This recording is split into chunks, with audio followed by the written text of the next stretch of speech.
Pensacola has shocked even the investigators. It sounds so bizarre, but investigators say witchcraft is involved in... They said it was just another crime, until the details didn't add up. Whispers of rituals, fear, and something darker began to surface. What happened next? No one could explain. It was 1928 in the rural heart of York County, Pennsylvania, a place where old German folklore still held tight to the soil.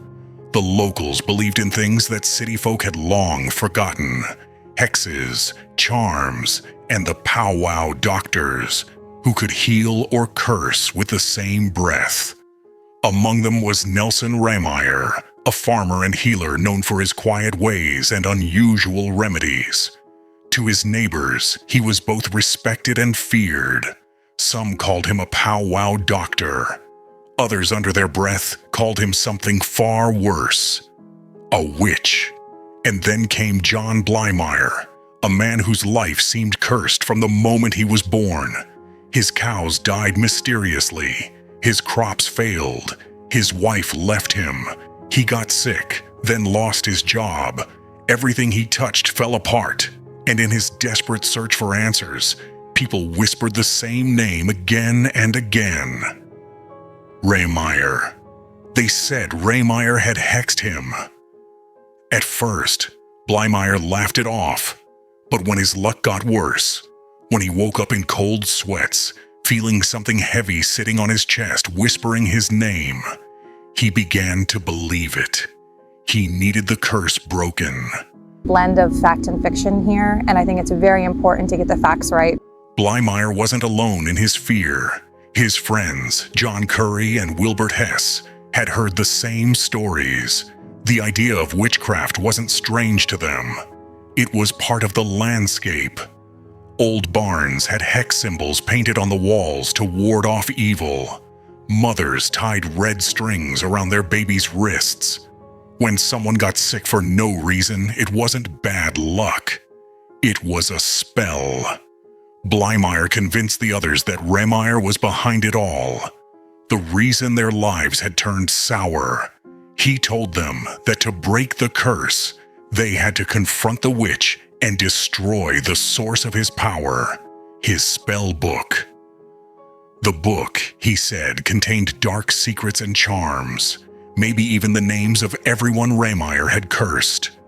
And if they burned it, the curse would die with it. It was the perfect storm. 3 frightened men, 1 superstition, and a hollow filled with shadows. Rehmeyer, unaware of the danger, opened the door when they arrived. He knew Blymeyer. They'd spoken before. The men pretended to be friendly, talking about powwow charms and remedies. Rehmeyer, being polite, let them in. But as the clock ticked toward midnight, the tone shifted. They demanded his spell book. Rehmeyer denied having one. Maybe he was lying, maybe he wasn't. But to Blymeyer, that denial was proof of guilt. The men grabbed Rehmeyer, tied him up, and beat him mercilessly, trying to force him to release them from his curse. When he wouldn't, they went further. They strangled him. Then, believing his power could return from the dead, they tried to burn his body, hoping the flames would destroy the curse once and for all. My grandfather was Nelson Rehmeyer. I am the last living relative of his, and I have inherited the great powers to powwow. But the fire barely caught. The house smoldered instead of burning. The next morning, neighbors followed the smoke to the horror inside. The scene was unlike anything police had ever witnessed.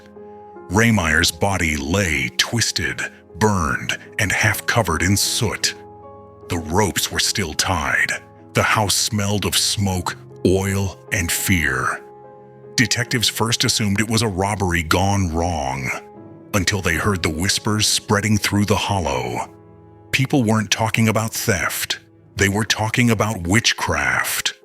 At first, the police dismissed it as rural gossip, but then they interviewed locals and realized the entire community believed the same thing. that Rehmeyer had been a witch and his killers had acted to save themselves. What baffled investigators was the conviction in everyone's voice. They weren't making excuses for murder. They truly believed in the power of the hex. It didn't take long for guilt to break one of the men. Bleimeyer and his friends were arrested within days. When questioned, Bleimeyer didn't act like a criminal caught in a lie. He acted like a man explaining a religious truth. He told police he'd killed Rehmeyer to lift the curse, to save himself and others.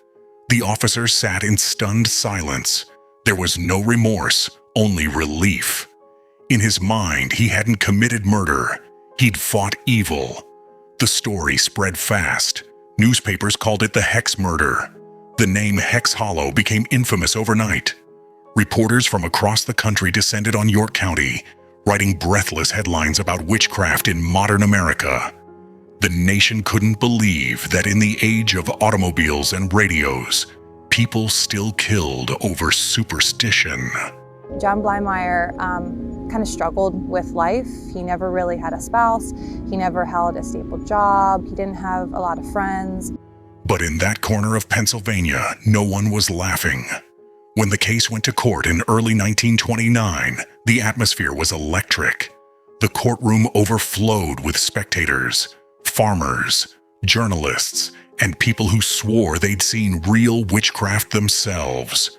Bleimeyer's defense attorney didn't deny the killing. Instead, he argued that his client was insane, driven to madness by deep-rooted superstition. And that's where things got eerie. Witness after witness testified not about Rehmeyer's death, but about strange happenings in the hollow. Cows dropping dead, sudden illnesses, cursed charms found buried under doorsteps. Some claimed they'd seen lights flickering in the forest on the night of the murder. Others swore that even before Rehmeyer died, he'd predicted someone would come for him. The jury sat frozen as one farmer said he'd visited Rehmeyer once and left with his hands shaking.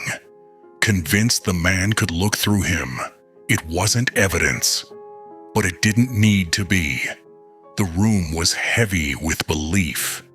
The judge called it one of the strangest trials he'd ever presided over. And in the end, the verdict was clear but haunting. Guilty, but not in the way most murderers are. The court ruled that the men had acted under delusion, that they were victims of belief as much as they were perpetrators of violence. Bleimeyer and the others were sentenced to prison, though not for life. While behind bars, Bleimeyer reportedly told fellow inmates that he finally felt free, that the curse was broken. Meanwhile, Hex Hollow became legend. The Rehmeyer farmhouse still stood, blackened by fire and shunned by locals.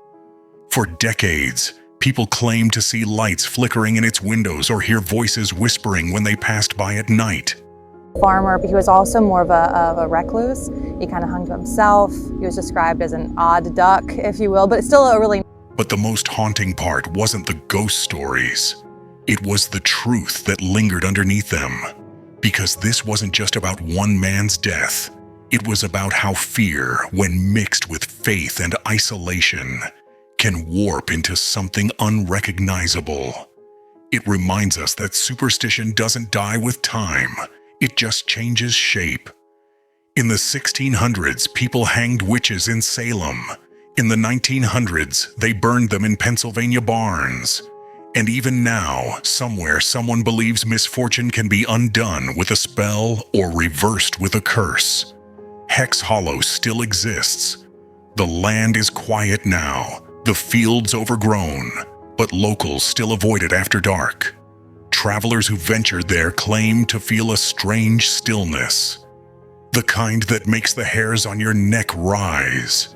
The farmhouse, restored years later, became a private residence. But sometimes when the night is still and the fog drifts low across the valley, people say they can see a faint orange glow through the trees, like a lantern or a fire that never quite went out. In the end, what makes the Hex Hollow story so haunting isn't just the murder, it's the mirror it holds up to us. Blimir wasn't a monster. He was a man undone by fear. Fear of bad luck. Fear of evil. Fear of something he couldn't explain. And in trying to destroy that fear, he gave it power over his life. When the police closed the file, one detective wrote in the margin, "If witchcraft doesn't exist, it did that night." And maybe that's the truest thing ever said about Hex Hollow. Because whether or not the curse was real, what happened there shows just how real belief can become. How it can twist reality, blind reason, and turn a man's superstition into someone else's tragedy. And so the Hollow sleeps on, buried under decades of silence. But sometimes, when the wind moves through the trees just right, it sounds a little like whispering, as if the land still remembers the night when fear became faith, and faith became murder. Some mysteries don't fade with time. They wait, patient and quiet, for someone else to believe in them again. And Hex Hollow, it's still waiting.